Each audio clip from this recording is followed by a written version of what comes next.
Capítulo 2. Invasão dos temores. Grande e medrosa acordou bem cedo no dia seguinte. Forte e corajosa, seus temores se haviam dissipado e seu primeiro pensamento foi: é provável que hoje mesmo eu conheça minha jornada para os lugares altos na companhia do pastor. Encantada com essa ideia, envolvida nos preparativos da viagem e sempre cantarolando, ela mal conseguia tomar o café da manhã. Desde que a semente do amor fora plantada em seu coração, cânticos de alegria parecia fluir do mais íntimo de Grande Medrosa.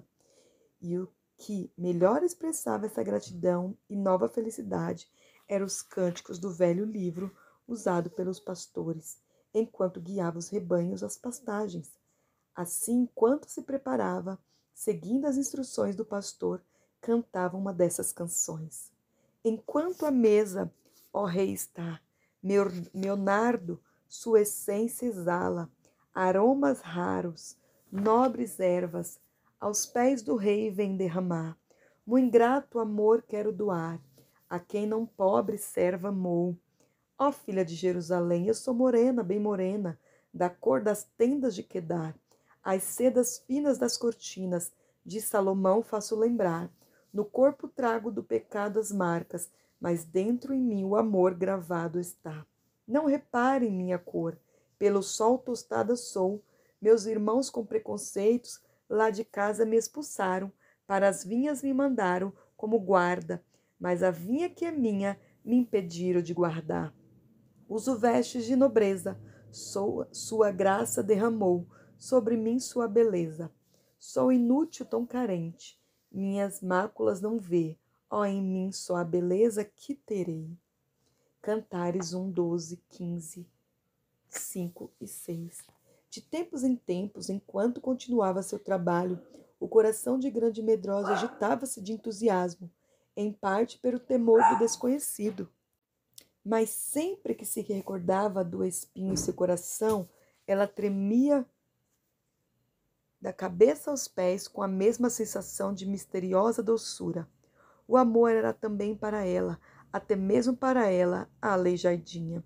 E quando alcançasse os lugares altos, ela perderia seu desfiguramento humilhante e se tornaria bela. E quando a planta em seu coração estivesse prestes a florescer, ela seria correspondida no amor. Entretanto, no meio desse otimismo e doçura, a dúvida ainda surgia e sussurrava: não, isso não pode se tornar realidade. É um belo sonho e nada mais. Oh, temo que nada disso venha acontecer, dizia ela consigo mesma. Mas ao pensar no pastor, seu coração batia mais depressa e ela corria à porta ou à janela para ver se ele estava chegando. Naquela manhã o pastor não veio. Entretanto, depois do meio-dia aconteceu algo, uma invasão dos seus temíveis parentes. Eles chegaram de repente, antes que ela estendesse o que estava acontecendo. Caíram sobre ela um exército de tias, tios e primos, no meio de uma balbúrdia de passos e vozareio. Covardia, entretanto, não estava com eles. A família dele, sabendo como ele havia sido tratado pela prima na noite anterior, aconselhou-o a não acompanhá-los. Eles estavam decididos a vencer as objeções da jovem quanto ao seu casamento com covardia. Tentariam, se possível, convencê-la a acompanhá-los de volta aos seus lares. O plano era procurá-la quando sozinha, longe das vistas do pastor, quando este estivesse cuidando dos rebanhos. Assim, Grande Medrosa estaria inteiramente em suas mãos. Ela não poderia ser levada pela força, especialmente de dia, quando muitos servos do pastor, residentes da vila, por certo, correriam em seu socorro. Entretanto, conhecendo bem a timidez e a fraqueza de Grande Medrosa, seus parentes estavam certos de que todos eles juntos poderiam convencê-la a ir com eles à mansão do velho senhor Temor. Dessa maneira, eles a teriam em seu poder. O velho senhor Temor, em pessoa, também fazia parte do grupo, assegurando-lhe num tom paternal que estavam ali com a melhor das intenções. Ele conhecia as objeções dela quanto ao plano do casamento e esperava a oportunidade de convencê-la mediante uma conversa sós. Prometeu-lhe que, embora essa aliança fosse de grande importância para ele, ela poderia rejeitá-la, pois o enlace não seria realizado à força. Quando ele terminou de falar, todos os temores numa Babel começaram a discutir com ela os planos e a fazer-lhe toda sorte de sugestões. Diziam-lhe que, de fato, ela se havia afastado dos parentes por longo tempo. Por isso fazia ideia errada dos seus sentimentos e das suas boas intenções. Seria ótimo que agora ela permanecesse algum tempo com eles, a fim de poderem provar o contrário. Talvez covardia não fosse tão gentil e atraente na aparência, como um príncipe de conto de fada, mas suas rudes maneiras poderiam desaparecer ao conhecer ele as doces e refinadas influências do casamento. As responsabilidades e a alegria da vida matrimonial alterariam. Por certo, toda essa parte negativa do seu caráter transformaria suas atitudes. Seria privilégio dela assistir a essas transformações que eles tanto almejavam, especialmente sendo ela o agente principal. O grupo todo falava e falava, enquanto a pobre jovem assentava-se assustada no meio deles, quase ignorando o que discutiam. Como eles esperavam, estava já prestes a conduzi-la a um estado de confusão e medo.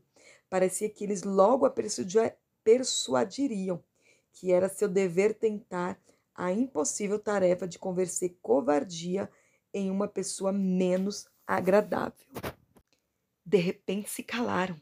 Os temores haviam trancado cuidadosamente a porta do chalé a fim de impedir que Grande Medrosa fugisse, mas agora se ouvia distante um homem cantando uma canção, um dos cânticos do velho livro tão bem conhecido de Grande Medrosa. Então, pela janela, avistaram a figura do cantor, passando vagarosamente pela rua. Era o pastor, guiando seu rebanho às águas. As palavras soaram através da janela aberta, acompanhadas do balido suave dos cordeiros e ovelhas e do ruído dos muitos pés empoeirado nas pegadas do pastor. Era como se todos os demais sons silenciassem enquanto o pastor a cantar passava nas proximidades do chalezinho. Dentro, o burburinho instantaneamente cessou, surgindo em seu lugar profundo silêncio. Esta era a canção. É a voz de meu amado, faz vibrar meu coração. Vem saltando pelos montes, sobre os morros, que emoção. Como é forte o meu querido, mais veloz do que a gazela. Ele acena para mim através de uma janela. Levanta-me, eleita, o meu convite aceita, pois o inverno já passou, a chuva está desfeita, há flores sobre a terra, as rolas arrulhando, os pássaros cantando. Chegou a primavera. A figueira deu seus pomos, nas videiras saltam flores, exalando seus aromas. Levanta e vem, exijo, formosa, humilde pomba. É certo que te escondas, se em tudo há regozijo. Teu rosto quero olhar, tua voz quero escutar. Cantares 6:8-14. Assentada no chalé, Grande Medrosa sabia, com dor cruciante, quase em agonia, que o pastor a chamava para acompanhá-lo às montanhas. Esse era o sinal secreto dado por ele, e ao ouvi-lo ela deveria estar pronta e sair imediatamente. Agora aqui estava ela fechada em sua própria casa, vigiada por seus parentes temores, e incapaz de responder ao chamado do pastor ou mesmo acenar-lhe, falar-lhe dos seus apuros ou pedir-lhe ajuda de que necessitava. Houve, entretanto, um momento, quando o canto começou, a todos se calaram, que ela deveria ter aproveitado e chamado por ele, clamando por socorro. Ela não imaginava que os temores estavam atemorizados, prendendo a respiração. Ela não imaginava que, se tivesse gritado, eles teriam fugido. De qualquer modo, o medo deixou-a paralisada ao ponto de perder a oportunidade, e agora era tarde demais. No momento seguinte, ela sentiu a mão pesada do primo poltrão tapar-lhe fortemente a boca, enquanto outras mãos a agarravam com firmeza e a prendiam à cadeira. No meio desse silêncio, o pastor passou vagarosamente pelo chalé, perfeitamente visível pela janela, cantando a canção combinada, mas sem receber nenhuma resposta. Quando terminou de passar, quando as palavras da canção e o som dos passos do rebanho morreram à distância, a jovem desfaleceu. As mãos pesadas do primo, amordaçando-a, deixaram-no quase em estado de choque. Seus parentes poderiam ter aproveitado esse estado de inconsciência para levá-la dali, mas havia muito movimento na rua, por ser a hora em que todos voltavam do trabalho. Seria inconveniente e perigoso sair com ela. Então a família Temores decidiu permanecer no chalé até a noite, quando secretamente a levariam amordaçada. Depois de tudo planejado, deitaram Grande Medrosa para que aos poucos se recuperasse, enquanto tias e primas preparavam na cozinha algo que comer e beber. Os homens, assentados na saleta, fumavam. Desanimada, ficou de guarda à vítima, semi-inconsciente no quarto. Lentamente, a pobre jovem recuperou os sentidos, mas ao perceber a sua terrível situação, quase desmaiou de novo aterrorizada. Ela não se atreveu a gritar por socorro, porque seus amigos ainda estavam fora no trabalho. Estariam mesmo? Não, era muito mais tarde do que ela imaginava, pois de repente ela ouviu a voz da senhora Valente, sua vizinha do chalé ao lado. Ao ouvir a voz da amiga, ela se preparou para uma última e desesperada tentativa de fuga. A prima desanimada, que não esperava aquele repentino movimento, não conseguiu evitar que Grande Medrosa saltasse da cama e gritasse pela janela o mais alto quanto o seu medo permitia. Dona Valente! Dona Valente, ajude-me! Socorro! Rápido! Ao som do seu primeiro grito, a senhora Valente virou-se e avistou na janela o rosto pálido e aflito da amiga, que, assustada, agitava a mão pedindo ajuda.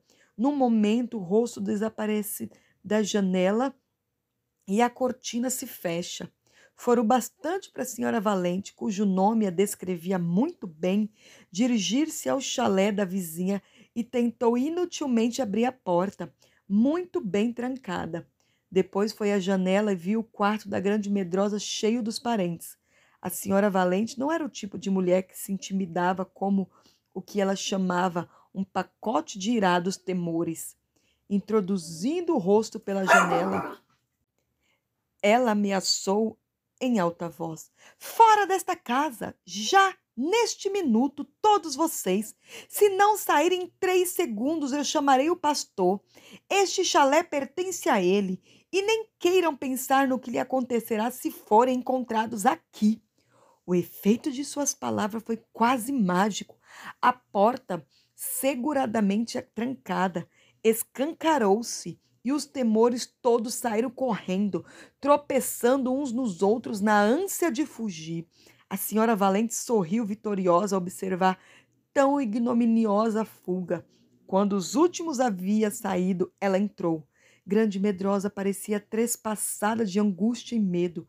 Aos poucos, a senhora Valente ficou sabendo do plano que os parentes de Grande Medrosa tinham de raptá-la ao escurecer. A senhora Valente, que desconhecia o medo, afugentara os Temores com um simples erguer de mão. Ela se sentiu inclinada a tratar com severidade a tola menina, por ter se deixado levado por seus parentes e ter caído nas garras deles. Mas ao olhar para aquele rostinho pálido de olhos assustados e corpinho trêmulo, ela compreendeu. Que adiantaria a censura? Ela não pode agir, coitadinha. Ela mesma é um deles e traz o medo em seu próprio sangue. E quando o inimigo está dentro de nós, há pouca esperança de vitória. Acho que ninguém mais, a não ser o próprio pastor, poderá realmente ajudá-la. Então, em vez de repreender, ela acariciou a trêmula menina e disse-lhe com toda a bondade de seu coração maternal: Agora, minha querida, enquanto se refaz do susto, Vou à cozinha preparar uma xícara de chá para nós. Você se sentirá melhor depois. Ao chegar à cozinha e ver a mesa de refeições já posta e abandonada pelos indesejáveis visitantes, a senhora Valente exclamou: Ora, veja! Se eles não tivessem estado aqui, não teríamos a chaleira com água fervendo. E acrescentou, indignada: Que bando de gaviões! E sorriu a lembrar-se da maneira como todos fugiram diante de seus olhos. Depois que tomaram chá e a senhora Valente retirou os últimos vestígios dos indesejáveis invasores, Grande Medrosa estava quase completamente recuperada. A noite já havia caído e era muito tarde para ir ao lago encontrar-se com o pastor e explicar-lhe o motivo pela qual ela não havia atendido ao seu chamado. Seria melhor esperar o amanhecer. Assim, por sugestão da senhora Valente, Grande Medrosa, que estava exausta, foi direto para a cama. A vizinha, sentindo-a a salvo, beijou-a carinhosamente, oferecendo-se para dormir ali aquela noite. Mas a jovem, sabendo que a família da amiga a esperava em casa, recusou e agradeceu o bondoso oferecimento. Mesmo assim, antes de sair, a senhora Valente colocou uma campainha ao lado da cama da jovem, pedindo-lhe que a usasse no caso de alguém perturbá-la. A família Valente viria rápida em seu socorro. Então a amiga se retirou, deixando Grande Medrosa sozinha em seu chalé.